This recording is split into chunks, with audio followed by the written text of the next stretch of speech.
Hello, my name is Mike. Spent 10 years active duty in the Army, 7 years after that doing defense work as a contractor. After my last tour active duty, I was in Iraq from 2003 to 2004, part of the invasion force and the first sustainment force. I never really thought that I had any issues that I guess could be related to PTSD. I mean, while you're in, I don't know if people can relate to this, but it's just while you're part of the life, it does, I didn't really have what I thought anyway were big, PTSD issues. Those started to surface actually after I got back, and I was put into a training unit, which I fought kicking and screaming. I just wanted to go back, get deployed. But once I got there, and then my whole unit, who I'd been living with, 24/7 for about 4 years at that point, I was a diver, and so with those units, we go to one place and you never go anywhere else, unless as far as being stationed.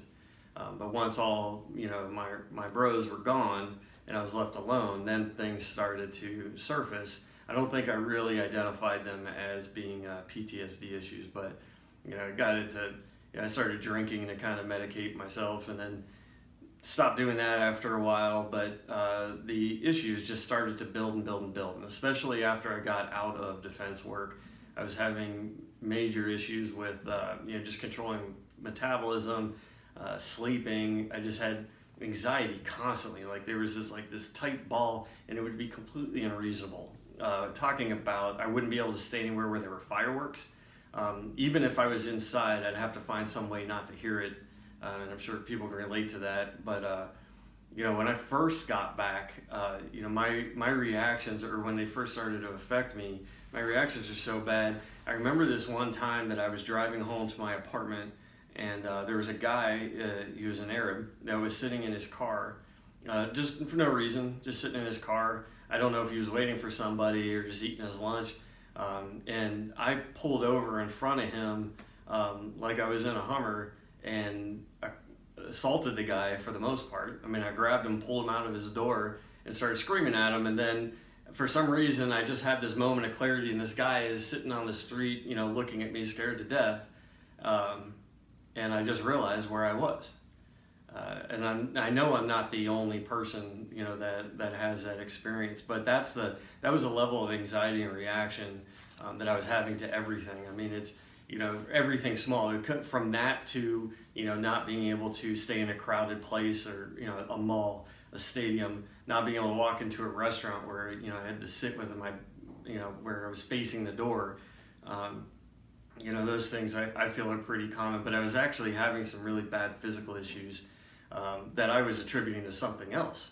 Like migraines. I was having, I had ulcers when I was 30 years old that required, heavy medication just to get that to go away. All these things were connected. And then RRT. So all of that, through my whole life or whatever, I had no interest in really, going to see a therapist. I tried that before. Sitting there talking about, all my issues to somebody didn't make things better, just pissed me off.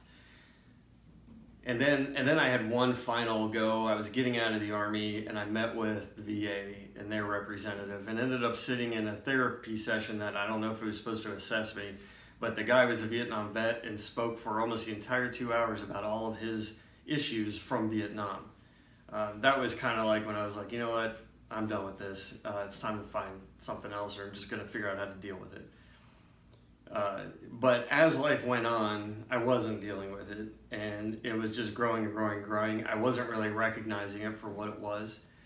And then, like I said, RRT, and went to see Kendra in Florida, and immediately the situation, just the setup, the approach, everything was different. It didn't feel like a therapy session. We sat, we talked. She did not require me to rip any scabs off. I wasn't discussing those things really. I mean, it just not part of the process. I would say that I noticed a huge impact even halfway through that session. because I actually, it was a long session, but halfway through, I had to get up and go to the bathroom. Those were without getting into huge detail, but that was a major problem for me. It was these stomach issues, and actually my whole system almost just like rebelling and clogging up in every way you can think. So when I went to the bathroom, from that point on, it was almost like, when you go to the bar and you're drinking too much beer, and then you go to the bathroom the first time, the breaking the seal thing, and that was almost like what it was. It was direct, and then it occurred to me as I was sitting there, once we were back and we were done, how much of those issues, those physical issues I was dealing with, were psychosomatic. The difference from the first session when I met with Kendra to the life that I was living from the moment that I walked out, I can't even describe. To say that she saved my life is probably not an exaggeration, but not just that, but it was saving my career, saving my marriage. It was how I related to the world, how I saw things. The moment I walked out, colors looked different. There's no voodoo. It's not that. It's putting everything in its place, but not requiring years in order to do that. The impact was immediate. And on July 4th this year, I was at a party where they were lighting off big fireworks, and I was standing 15 feet from where those were being lit off, and didn't even interrupt the conversation I was having with somebody. Didn't bother me at all. And that's the big thing. And that is the power of RT. It's not that you face all these things, is that you don't really think about it anymore. It's that there isn't an emotion attached to an event anymore. It's just living and feeling normal again, feeling as if that I belong within the human race again, that I'm able to see things with clarity, compared to the dark cloud that was following me around for years. Life for me will never be the same after RRT, and I'll never be able to express my gratitude for what has happened and what's going to happen in the future. I'm just really glad that this was, that I had somebody care enough to find RRT and encourage me to go down and see Kendra. That's it.